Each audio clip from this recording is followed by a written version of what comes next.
الحمد لله رب العالمين والصلاة والسلام عليك يا خاتم الأنبياء والمرسلين أما بعد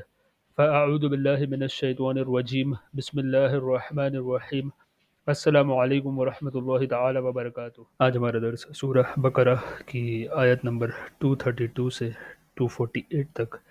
انشاءاللہ تبارک و تعالی ہم لوگ سننے سمجھنے کی سعادت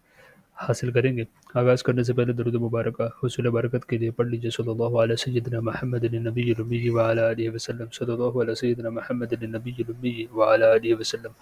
صلی اللہ علیہ سیدنا محمد النبی الامی وعلی آلہ وسلم۔ اعوذ باللہ من الشیطان الرجیم بسم اللہ الرحمن الرحیم اللہم انی اعوذ بک من الوساوس الشیطان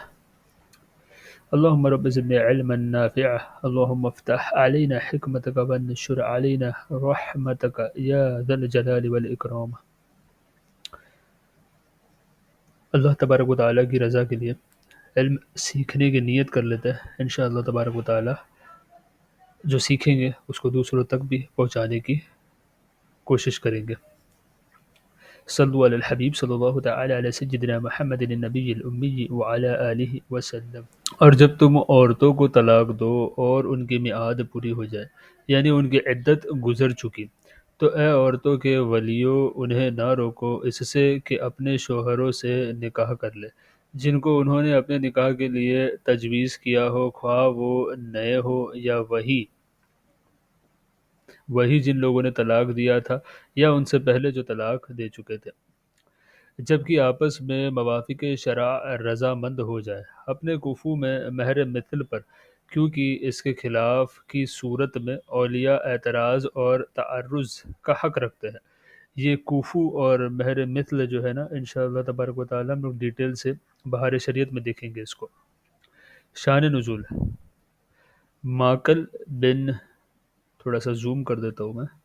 ماکل بن یسار مزنی یا یسار مزنی کی بہن کا نکاح عاصم بن عدی کے ساتھ ہوا تھا۔ انہوں نے طلاق دی اور عدت گزرنے کے بعد پھر عاصم نے درخواست کی تو معقل بن یسار مانع ہوئے یعنی منع کیا۔ ان کے حق میں یہ آیت نازل ہوئی بحوالہ بخاری شریف۔ یہ نصیحت اسے دی جاتی ہے جو تم میں سے اللہ تبارک و تعالیٰ اور قیامت پر ایمان رکھتا ہو، یہ تمہارے لیے زیادہ ستھرا اور پاکیزہ ہے اور اللہ تبارک و تعالیٰ جانتا ہے اور تم نہیں جانتے۔ اور مائے دودھ پلائے اپنے بچوں کو۔ بیان طلاق کے بعد یہ سوال طبعاً سامنے آتا ہے کہ اگر طلاق والی عورت کی گود میں شیر خوار یعنی دودھ پیتا بچہ ہو تو اس جدائی کے بعد اس کی پرورش کا کیا طریقہ ہوگا؟ اس لیے یہ قرین حکمت ہے کہ بچے کی پرورش کے متعلق ماں باپ پر جو احکام ہے وہ اس موقع پر بیان فرما دیے جائے، لہٰذا یہاں ان مسائل کا بیان ہوا۔ مسئلہ ماں خواہ مطلقہ ہو یا نہ ہو اس پر اپنے بچے کو دودھ پلانا واجب ہے، بشرطیہ کہ باپ کو اجرت پر دودھ پلوانے کی قدرت اور استطاعت نہ ہو،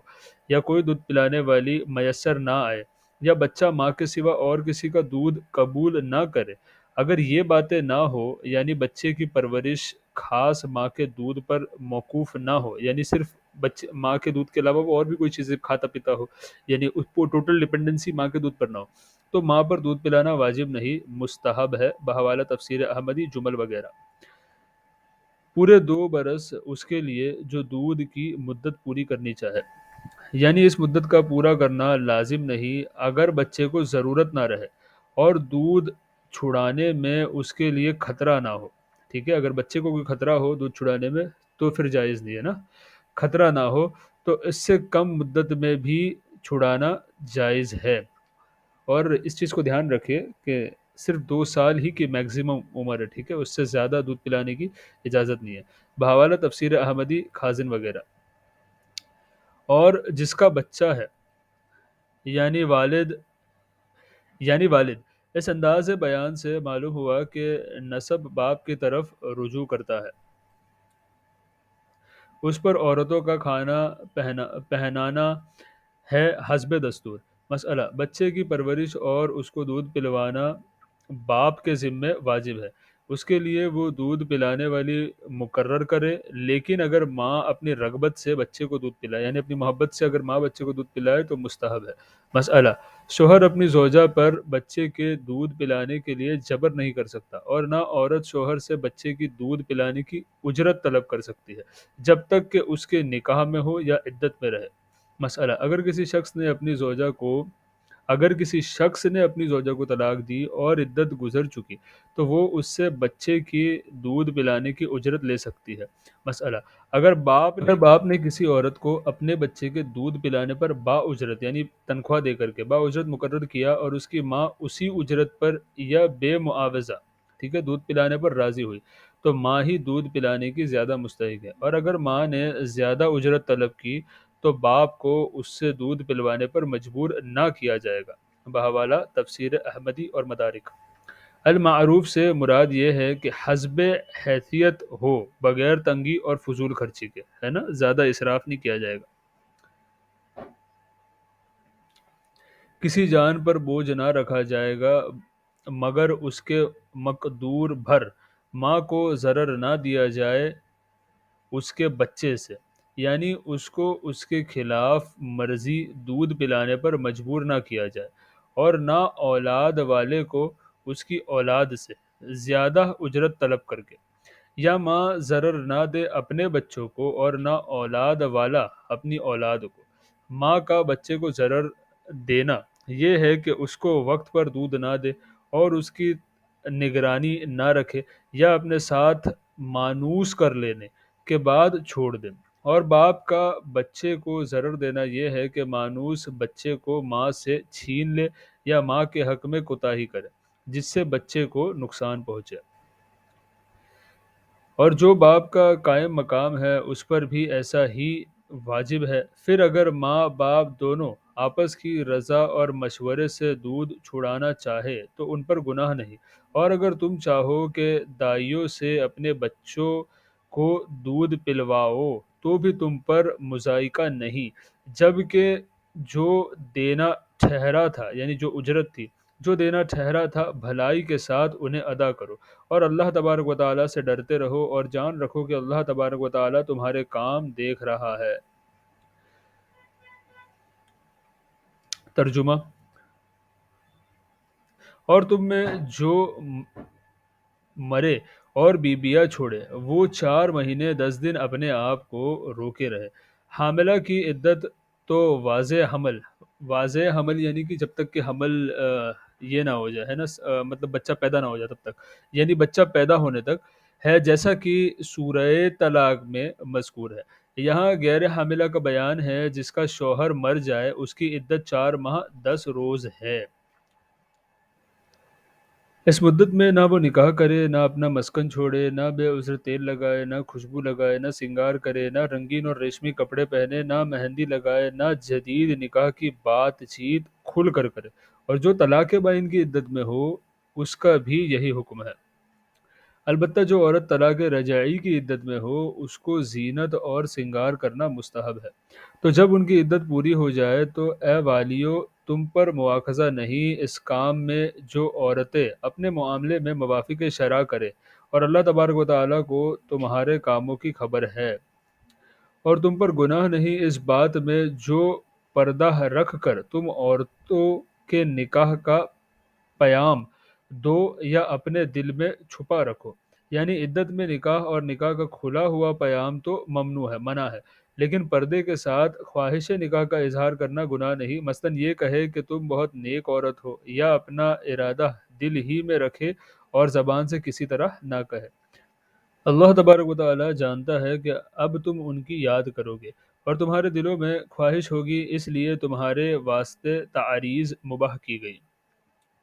ہاں، ان سے خفیہ وعدہ نہ کر رکھو مگر یہ کہ اتنی ہی بات کہو جو شرع میں معروف ہے، اور نکاح کی گرہ پکی نہ کرو جب تک لکھا ہوا حکم اپنے میعاد کو نہ پہنچ لے، یعنی عدت گزر چکے۔ اور جان لو کہ اللہ تبارک و تعالیٰ تمہارے دل کی جانتا ہے، تو اس سے ڈرو، اور جان لو کہ اللہ تبارک و تعالیٰ بخشنے والا حلم والا ہے۔ تم پر کچھ مطالبہ نہیں مہر کا، اور اگر تم عورتوں کو، ٹھیک ہے، یہ ہم آیت ہی آیت پڑھے جا رہے، آگے تفسیر آئے گی۔ اور اگر تم عورتوں کو طلاق دو جب تک تم ان کو ہاتھ نہ لگایا یا کوئی مہر مقرر نہ کر لیا ہو۔ شان نزول یہ آیت ایک انصاری کے باب میں نازل ہوئی جنہوں نے قبیلہ بنی حنیفہ کی ایک عورت سے نکاح کیا اور کوئی مہر معین نہ کیا، پھر ہاتھ لگانے سے پہلے انہوں نے اس کو طلاق دی۔ مسئلہ، اس سے معلوم ہوا کہ جس عورت کا مہر مقرر نہ کیا ہو، اگر ہاتھ لگانے سے پہلے اس عورت کو طلاق دے دی تو مہر لازم نہیں۔ ہاتھ لگانے سے مجامعات یعنی کہ ہم بستری مراد ہے، اور خلوت صحیحہ بھی اسے کہتے ہیں کہ ایک مرد اور عورت کا ایک مقام پر اس طریقے سے جمع ہونا کہ کوئی چیز ان کے صحبت کرنے میں مانے نہ ہو، ہے نا، اسے خلوت صحیحہ کہتے ہیں۔ تو خلوت صحیحہ اس کے حکم میں ہے۔ یہ بھی معلوم ہوا کہ بے ذکر مہر بھی نکاح درست ہے، مگر اس صورت میں بعد نکاح مہر معین کرنا ہوگا، اگر نہ کیا تو بعد دخول یعنی کہ ہم بستری کے بعد مہر مثل لازم ہو جائے گا۔ مہر مثل جو ہے، اگر میں آپ کو ایک دم شارٹ میں اگر بتاتا چلوں تو یہ ہے کہ جیسے فار ایگزامپل کوئی بہن ہو اس عورت کی، تو اس کی بہن کو کتنا مہر ملا تھا، تو یہ ہوتا ہے مثال والی مہر مثل۔ اگر بہن نہیں ہے تو پھر خاندان میں دیکھا جائے گا باقی لوگوں کو کس طریقے سے ملا ہے، تو یہ ایک باقاعدہ ایک ترتیب ہے، انشاءاللہ تعالی ہم لوگ اس کے بعد میں اس کو بھی اچھی طریقے سے دیکھیں گے۔ بس یہاں پہ آپ کو ایک دم بلینک نہ ہو اس لیے میں نے اس کو عرض کر دیا۔ ترجمہ، اور ان کو کچھ برتنے کو دو، 3 کپڑوں کا ایک جوڑا، مقدور والے پر اس کے لائق اور تنگ دست پر اس کے لائق، حسب دستور کچھ برتنے کی چیز، یہ واجب ہے بھلائی والوں پر۔ تفسیر، جس عورت کا مہر مقرر نہ کیا ہو اور اس کو قبل دخل، ٹھیک ہے، جس عورت کا مہر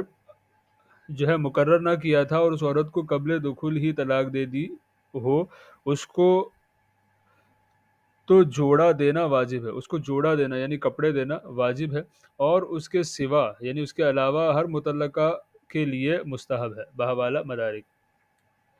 اور اگر تم نے عورتوں کو بے چھوئے طلاق دے دی اور ان کے لیے کچھ مہر مقرر کر چکے تھے تو جتنا ٹھہرا تھا الحمدللہ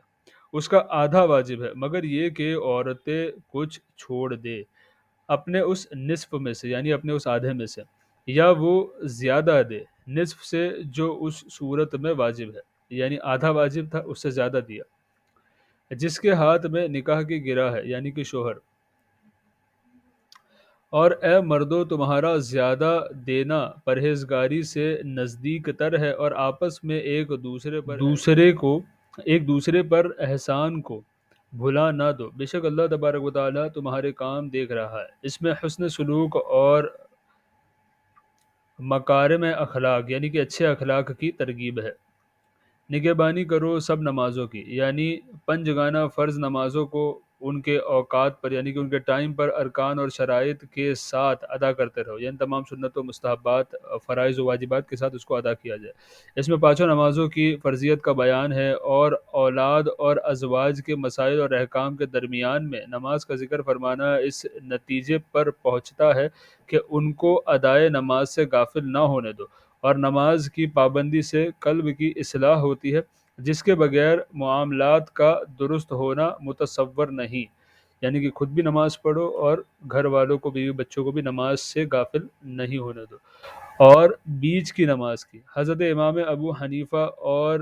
جمہور یعنی کہ اکثر صحابہ کرام رضوان اللہ علیہم اجمعین کا مذہب یہ ہے کہ اس سے نماز عصر مراد ہے، اور احادیث بھی اس پر دلالت کرتی ہے۔ اور کھڑے ہو اللہ تبارک و تعالیٰ کے حضور ادب سے، اس سے نماز کے اندر قیام کا فرض ہونا ثابت ہوا۔ پھر اگر خوف میں ہو تو پیادہ یعنی کہ پیدل یا سوار جیسے بن پڑے، پھر جب اطمینان سے ہو تو اللہ تبارک و تعالیٰ کی یاد کرو جیسا اس نے سکھایا جو تم نہ جانتے تھے، اور جو تم میں مرے اور بیویاں چھوڑ جائے وہ اپنی عورتوں کے لیے وصیت کر جائے اپنے اقارب کو،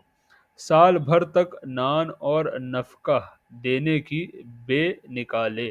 تفسیر، ابتدائی اسلام میں بیوہ کی عدت 1 سال کی تھی، ٹھیک ہے، سٹارٹنگ اسلام میں 1 سال کی عدت تھی بیوہ کی، اور 1 سال کامل وہ شوہر کے یہاں رہ کر نان اور نفقہ پانے کی مستحق ہوتی تھی، یعنی کھانا پینا یہ وہ ساری چیزیں شوہر کے گھر 1 سال تک، بیوہ کی عدت پھر 1 سال کی عدت تو اس والی آیت سے منسوخ ہوئی، جس میں بیوہ کی عدت 4 ماہ 10 دن مقرر فرمائی گئی، ابھی ہم نے پڑھا نا اوپر بھی، اور سال بھر کا نفقہ آیت میراث سے منسوخ ہوا، ٹھیک ہے، وراثت کی جو آیت ہے نا اس سے سال بھر کا نفقہ منسوخ ہوا، جس میں عورت کا حصہ شوہر کے ترکے میں سے، یعنی شوہر کے جو پراپرٹی اس کی بچی ہوئی ہے اس میں سے عورت کا حصہ بنے گا، شوہر کے ترکے سے مقرر کیا گیا، لہٰذا اب اس وصیت کا حکم باقی نہ رہا، یعنی اب یہ وصیت جو ہے یہ لازم نہیں۔ حکمت اس کی یہ ہے کہ عرب کے لوگ اپنے مورث یعنی کہ مرنے والے کی بیوی جو بیوہ ہوتی تھی نا کا نکلنا یا غیر سے نکاح کرنا بالکل گوارا ہی نہ کرتے تھے، ٹھیک ہے، ان کا وہ ایک پرائیڈ ہوتی تھی، وہ تو گوارا کبھی کرتے ہی نہیں تھے، یہ چیز آپ نے پڑھی ہوگی، بہت ساری اس طریقے کی پریکٹسز چلتی تھی پہلے، اور اس کو عار سمجھتے تھے، اس لیے اگر ایک دم 4 ماہ 10 روز کی عدت مقرر کر دی جاتی تو یہ ان پر بہت شاق ہوتی، یعنی کہ بہت سخت گزرتا ان پر، لہٰذا بتدریج یعنی وقفے وقفے سے انہیں راہ پر لایا گیا، پھر اگر وہ خود نکل جائے تو تم پر اس کا مواخذہ نہیں جو انہوں نے اپنے معاملے میں مناسب طور پر کیا، اور اللہ تبارک و تعالی غالب حکمت والا ہے۔ اور تو یہاں پر بھی ترجمہ سٹارٹ ہے۔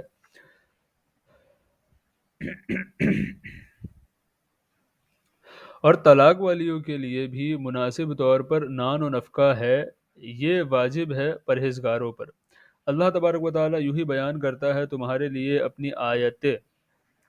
کہ کہیں تمہیں سمجھ ہو۔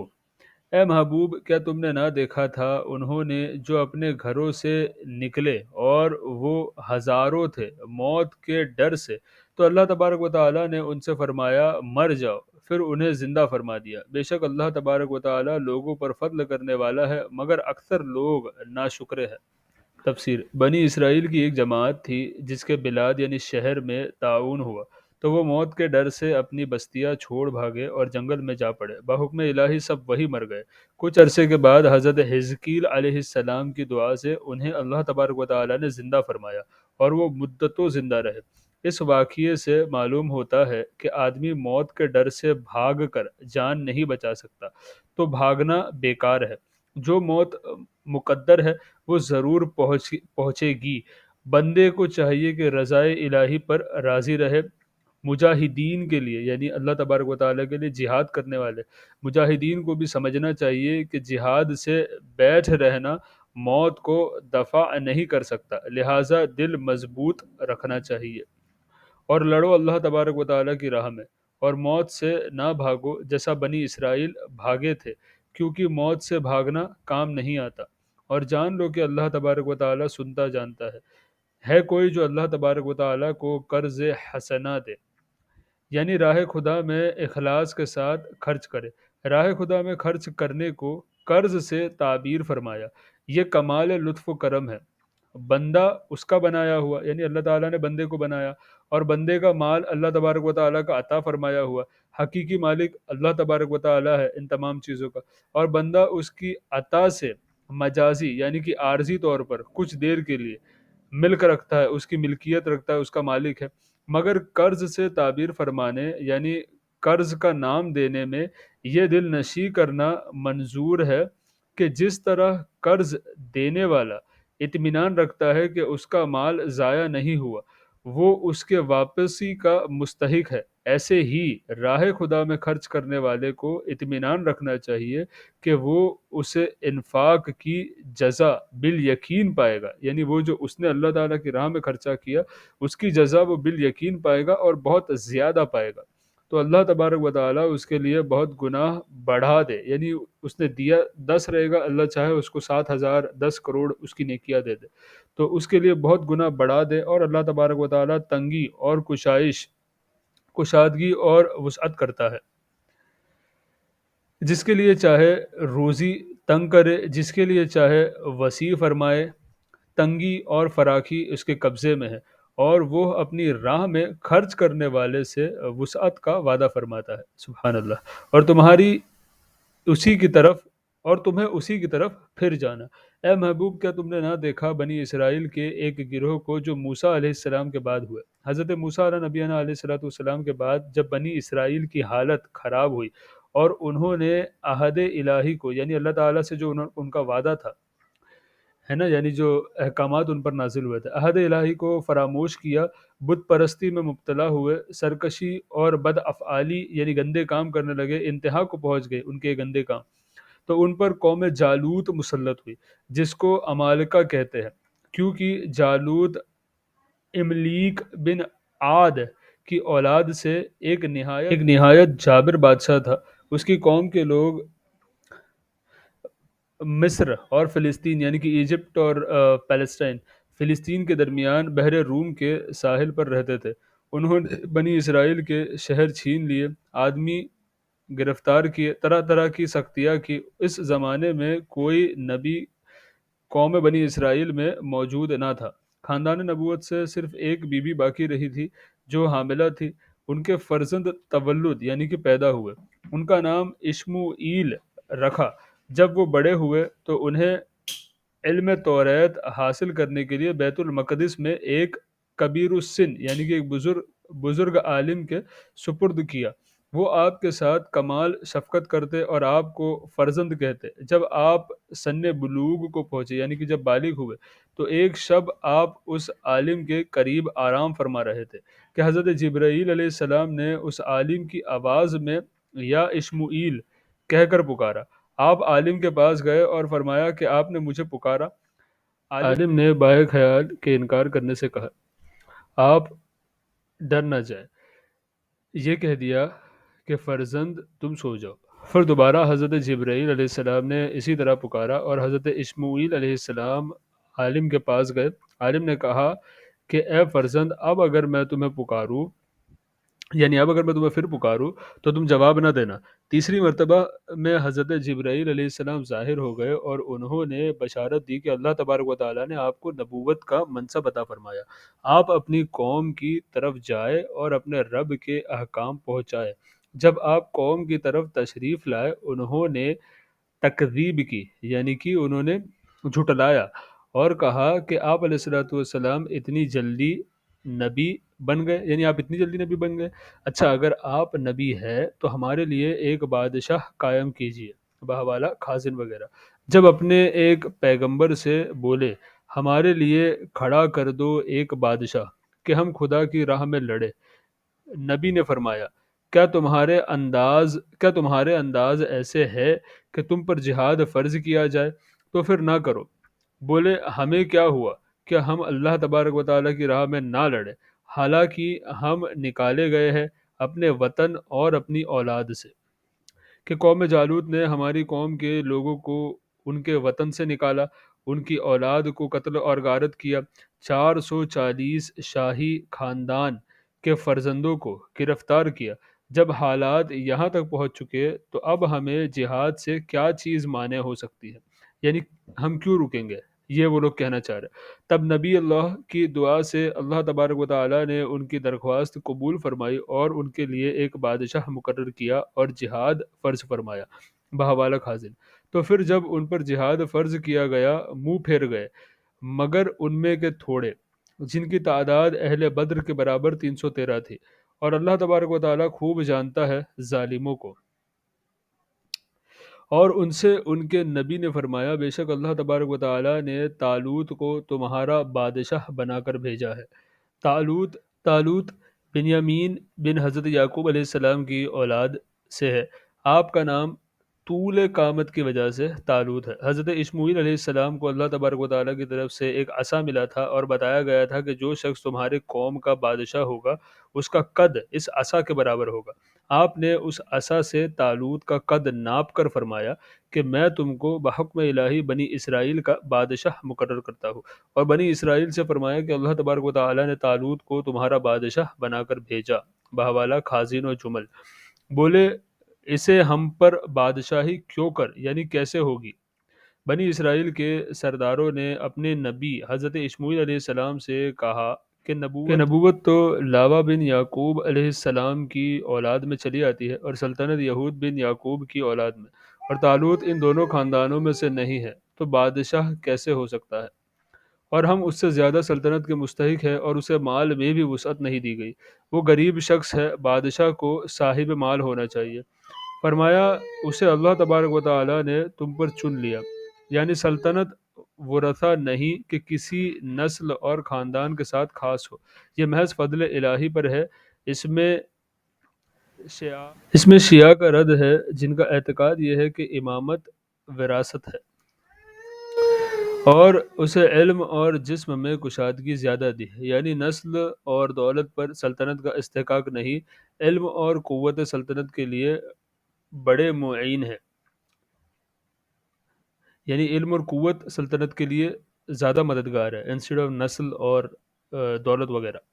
اور طالوت اس زمانے میں تمام بنی اسرائیل سے زیادہ علم رکھتے تھے، اور سب سے جسیم اور توانا تھے، یعنی سب سے اسٹرانگ اور بہادر بھی تھے۔ اور اللہ تبارک و تعالی اپنا ملک جسے چاہے دے، اس میں وراثت کو کچھ دخل نہیں، اور اللہ تبارک و تعالی وسعت والا علم والا ہے، جسے چاہے غنی کر دے اور وسعت مال عطا فرما دے۔ اور اس کے بعد بنی اسرائیل نے حضرت اشمعیل علیہ السلام سے عرض کیا کہ اگر اللہ تبارک و تعالی نے انہیں سلطنت کے لیے مقرر فرمایا ہے تو اس کی نشانی کیا ہے؟ بحوالہ خازن و مدارک۔ اور ان سے ان کے نبی نے فرمایا اس کی بادشاہی کی نشانی یہ ہے کہ آئے تمہارے پاس تابوت، یہ تابوت شمشاد کی لکڑی کا ایک زر اندود یعنی کہ سونے کا کام کیا ہوا صندوق تھا، جس کا طول یعنی کہ لمبائی 3 ہاتھ کا اور عرض یعنی کہ چوڑائی 2 ہاتھ کا تھا۔ اس کو اللہ تبارک و تعالی نے حضرت آدم علیہ السلام پر نازل فرمایا تھا۔ اس میں تمام انبیاء علیہ السلام کی تصویر تھی، ان کے مساکین یعنی کہ رہنے کی جگہوں اور مکانات کی تصویریں تھیں، اور آخر میں حضور سید انبیاء صلی اللہ تعالی علیہ وآلہ وسلم کی اور حضور علیہ الصلوۃ والسلام کی دولت سرائے اقدس کی تصویر ایک یاقوت سرخ میں تھی کہ حضور علیہ الصلوۃ والسلام بحالت نماز قیام میں ہے، اور گرد آپ علیہ الصلوۃ والسلام کے اصحاب۔ حضرت آدم علیہ السلام نے ان تمام تصویروں کو دیکھا۔ یہ صندوق وراثتاً منتقل ہوتا ہوا حضرت موسیٰ علیہ السلام تک پہنچا۔ آپ علیہ السلام نے اس میں توریت بھی رکھتے تھے اور اپنے مخصوص سامان بھی، چنانچہ اس تابوت میں الواح توریت یعنی کہ کچھ توریت کے جو پیجز وغیرہ اور تورات شریف جو ہے کے ٹکڑے وغیرہ بھی تھے، اور حضرت موسیٰ علیہ السلام کا عصا اور آپ کے کپڑے اور آپ کی نعلین شریفین اور حضرت ہارون علیہ السلام کا امامہ اور ان کا عصا اور تھوڑا سا من جو کہ بنی اسرائیل پر نازل ہوتا تھا، ان کو جنت کے جو کھانے آتے تھے نا، من اور سلوہ، اس میں سے تھوڑا سا من اس کے اندر رکھا ہوا تھا۔ حضرت موسیٰ علیہ السلام جنگ کے موقعوں پر اس صندوق کو آگے رکھتے تھے، اس سے بنی اسرائیل کے دلوں کو تسکین رہتی تھی۔ آپ علیہ السلام کے بعد یہ تابوت بنی اسرائیل میں متوارث یعنی کہ بطور وراثت منتقل ہوتا چلا آیا۔ جب انہیں کوئی مشکل درپیش ہوتی، وہ اس تابوت کو سامنے رکھ کر دعائیں کرتے اور کامیاب ہوتے، دشمن کے مقابلے میں اس کی برکت سے فتح پاتے۔ جب بنی اسرائیل کی حالت خراب ہوئی اور ان کی بدعملی بہت بڑھ گئی اور اللہ تبارک و تعالیٰ نے ان پر عمالقہ کو مسلط کیا، تو وہ ان سے تابوت چھین کر لے گئے اور اس کو نجس اور گندے مقامات میں رکھا، اور اس کی بے حرمتی کی اور ان گستاخیوں کی وجہ سے وہ طرح طرح کے امراض اور مصائب میں مبتلا ہوئے۔ ان کی 5 بستیاں ہلاک ہوئی، اور انہیں یقین ہوا کہ تابوت کی اہانت یعنی تابوت کی انسلٹ کی جو انہوں نے کی تابوت کی اہانت ان کی بربادی کا باعث ہے، تو انہوں نے تابوت ایک بیل گاڑی پر رکھ کر بیلوں کو چھوڑ دیا، اور فرشتے اس کو بنی اسرائیل کے سامنے طالوت کے پاس لائے، اور اس تابوت کا آنا بنی اسرائیل کے لیے طالوت کی بادشاہی کی نشانی قرار دیا گیا۔ بنی اسرائیل یہ دیکھ کر اس کی بادشاہی کے موقر یعنی اقرار کرنے والے ہوئے، اور بے درنگ یعنی کہ بغیر کسی تاخیر اور وقفے کے جہاد کے لیے آمادہ ہو گئے، کیونکہ تابوت پا کر انہیں اپنی فتح کا یقین ہو گیا۔ طالوت نے بنی اسرائیل میں سے 70,000 جوان منتخب کیے، جن میں حضرت داؤد علیہ السلام بھی تھے۔ سبحان اللہ، بہوا جلالین، جمل، خازین، مدارک وغیرہ۔ فائدہ: اس سے معلوم ہوا کہ بزرگوں کے تبرکات کا اعزاز اور احترام لازم ہے، ان کی برکت سے دعائیں قبول ہوتی ہے اور حاجتیں روا ہوتی ہے، یعنی پوری ہوتی ہے، اور برکت کی اور تبرکات کی بے حرمتی گمراہوں کا طریقہ اور بربادی کا سبب ہے۔ فائدہ: تابوت میں انبیاء علیہ السلام کی جو تصویریں تھی وہ کسی آدمی کی بنائی ہوئی نہ تھی، بلکہ اللہ تبارک و تعالیٰ کی طرف سے آئی تھی، جس میں تمہارے رب کی طرف سے دلوں کا چین ہے اور کچھ نیچی ہوئی بچی ہوئی چیزیں جس میں تمہارے رب کی طرف سے دلوں کا چین ہے اور کچھ بچی ہوئی چیزیں معزز موسیٰ اور معزز ہارون کے ترکے کی اٹھاتے لائے گے اسے فرشتے، بے شک اس میں بڑی نشانی ہے تمہارے لیے اگر ایمان رکھتے ہو۔ آج ہمارا درس یہیں پر آیت نمبر 248 پر مکمل ہوا۔ اب سبھی سے دعا کی گزارش، السلام علیکم ورحمۃ اللہ تعالی